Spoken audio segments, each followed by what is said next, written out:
ఆయన చనిపోయిన ఒక 5-6 ఏళ్ళ తర్వాత కూడా అంటే ఇంకా దాదాపు ఇంకో 15 ఏళ్ళు ఉంది ఇది ఆయన 100వ పుట్టినరోజు రావడానికి. ఆయన అప్పుడే అన్నారు, నేను అన్నా ప్రతి సంవత్సరం ఫంక్షన్ చేస్తున్నాం, ఇలా ఎన్నాళ్ళు చేస్తాం అంటే ప్రతి సంవత్సరం ఇలా చేస్తూ ఉంటామా ఏంటిది, చాలా ఎక్స్పెన్సెస్ అవుతుంది కదా అది ఇది. నేనంటే ఏమోరా, నేనుంటే మాత్రం నేను ఖచ్చితంగా ఎంతకాలం ఉంటానో తెలియదు, నేను మాత్రం ఉంటే 100వ పుట్టినరోజు వరకు మాత్రం నేను వెళ్తూనే ఉంటాను, అదైతే మాత్రం నేను షూర్ అన్నారు.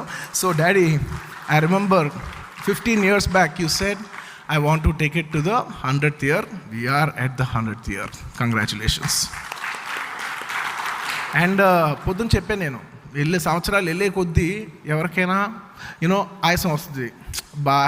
సంవత్సరానికి ఇన్ని వేలు ఖర్చు పెట్టాలా, ఇన్ని లక్షలు ఖర్చు పెట్టాలా, ఇంత ఫంక్షను, ఇంత హడావడి.